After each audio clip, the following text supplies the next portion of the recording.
My name is Galen, and I am an investigative journalist. Over the years, I have covered some of the most chilling and bizarre stories imaginable. However, nothing prepared me for the assignment that would change my life forever: the case of the girl with blue skin. It all began when my editor called me into his office one dreary autumn afternoon. The air was crisp, and the leaves had just begun to change color. As I walked into his cluttered office, he handed me a manila folder. "Galen, I've got a story for you," he said, his tone unusually serious. "There have been reports of a young girl with blue skin living in a remote village in the Appalachian Mountains. Locals are terrified, claiming she brings misfortune and death. I want you to investigate and find out the truth." I took the folder, my curiosity piqued. As an experienced journalist, I had encountered my fair share of hoaxes and urban legends, but something about this story felt different. I packed my bags and set off for the mountains, determined to uncover the mystery of the girl with blue skin. The journey to the village was long and arduous. The narrow, winding road seemed to go on forever, and the dense forest that surrounded them added to the eerie atmosphere. As I finally reached the village of Raventry, I couldn't shake the feeling that I was being watched. The village itself was small and isolated, with only a handful of weathered houses and a general store. The residents eyed me suspiciously as I drove through, their faces etched with fear and distrust. I parked my car and approached a middle-aged man sitting on a porch, whittling a piece of wood. "Excuse me," I said, trying to sound friendly. "I'm a journalist looking into the reports about a girl with blue skin. Do you know anything about her?" The man's expression darkened, and he spat on the ground. "You're looking for trouble, stranger. Best leave while you still can." Undeterred, I continued to ask around, but the responses were all the same: fear, anger, and warnings to leave. It wasn't until I visited the village's tiny library that I found someone willing to talk. The librarian, an elderly woman named Agnes, seemed more open to my inquiries. She invited me into her modest home, offering me a cup of tea as we sat by the fireplace. "You're not the first to come looking for answers," she said, her voice trembling slightly. "But few have the courage to stay." "Who is she?" I asked, leaning forward. "Why are the villagers so afraid of her?"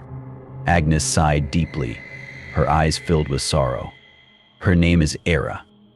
She was born with a rare condition that turned her skin a deep, unnatural blue. The villagers believe she is cursed, that her presence brings death and despair. Many tragic events have been blamed on her, and she has lived in isolation for most of her life."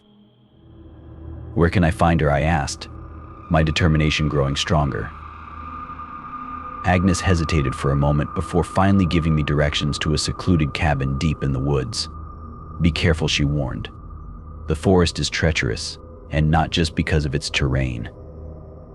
Armed with Agnes's directions, I set off into the forest. The trees grew denser as I ventured deeper, their gnarled branches reaching out like skeletal hands. The path was barely visible, and I stumbled several times over hidden roots and rocks. As I approached the cabin, I felt an inexplicable sense of dread. The air seemed to grow colder, and a thick fog rolled in, obscuring my view. I took a deep breath and knocked on the door, my heart pounding in my chest. The door creaked open, and there she stood, Eerie, the girl with blue skin. She was even more striking than I had imagined, her skin a deep, almost ethereal blue that seemed to glow in the dim light. Her eyes, a piercing shade of green, stared at me with a mixture of curiosity and caution. "Who are you?" she asked, her voice soft but steady. "My name is Galen," I replied. "I'm a journalist. I came to learn about you and your story." She hesitated for a moment before stepping aside to let me in. The cabin was simple but cozy, with a fireplace crackling in the corner and shelves lined with books and herbs. Over the next few days, I spent time with Eerie, learning about her life and the hardships she had endured. She told me about her parents, who had died when she was young, and how the villagers had ostracized her ever since. "They think I'm a monster," she said, her eyes filled with tears. "But I'm just a girl trying to survive." As we talked, I began to notice strange occurrences. Shadows moved on their own, and whispers filled the air, though there was no one else around. One night, as I was writing in my journal, I heard a soft singing coming from outside. I looked out the window and saw Eerie standing in the moonlight, her voice hauntingly beautiful. I realized then that Eerie was not just a girl with blue skin, she had a connection to the supernatural. The forest seemed to respond to her presence, and I couldn't shake the feeling that something ancient and powerful was watching over her. The more time I spent with Eerie, the more I experienced unexplainable events. Objects would move on their own, and I would hear disembodied voices whispering my name. One night, I woke to find Eerie standing over me, her eyes glowing in the darkness. "You need to leave," she said urgently. "The spirits are restless. They don't want you here." "Why?" I asked, my voice shaking. "What do they want?" "They're protecting me," she replied. "But they're also trapped, bound to this place by a curse. Your presence is agitating them." Despite her warnings, I couldn't leave without uncovering the truth. I spent hours in the library, poring over old books and records, trying to piece together the history of the village and the curse that bound it.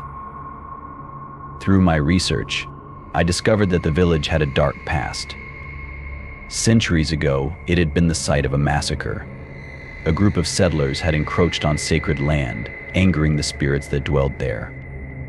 In retaliation, the spirits had cursed the land and its inhabitants, condemning them to a life of suffering and torment. Eerie was a direct descendant of the settlers, and her blue skin was a mark of the curse. The spirits saw her as both a protector and a prisoner, and they would stop at nothing to keep her safe and isolated. Armed with this knowledge, I returned to the cabin, determined to break the curse and free Eerie from her fate. But as I approached, I was confronted by a wall of spectral figures, their eyes glowing with anger and sorrow. The spirits swirled around me, their whispers growing louder and more menacing. I could feel their anger, their desperation, and their pain. But I also felt a sense of determination and unyielding resolve to protect Eerie at all costs. "Please," I begged, my voice trembling. "Let me help her. She deserves to be free." The spirits hesitated, their forms flickering like candle flames. Eerie stepped forward, her eyes filled with tears. "I'm sorry," she said softly. "I'm so sorry for what happened. But I can't live like this anymore. Please, release me." The spirits seemed to consider her plea, their whispers growing softer.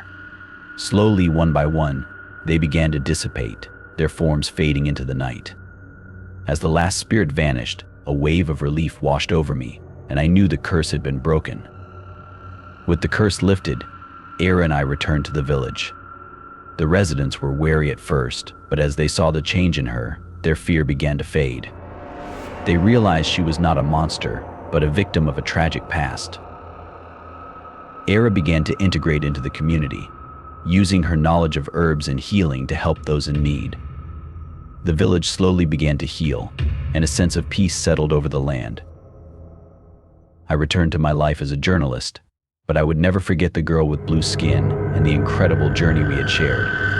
Eerie's story was one of pain and suffering, but also of hope and redemption. Years later, I visited Raventry once more. The village had flourished, and Eerie had become a beloved member of the community. As I walked through the forest, I felt a sense of calm and serenity. The spirits were at peace, and the land had been healed. I found Eerie by the cabin, now restored and filled with life. She greeted me with a warm smile, her blue skin glowing in the sunlight. "Thank you, Galen," she said softly. "For everything." "No," I replied, my heart swelling with gratitude. "Thank you, Eerie, for showing me the power of courage and compassion." As we stood there, surrounded by the beauty of the forest, I knew that the girl with blue skin had found her place in the world. And though her journey had been fraught with darkness, she had emerged stronger and more resilient than ever. If you want to see more horror stories, please like the video, share your thoughts, and subscribe to our channel. Stay with us, thank you, and see you in the next videos.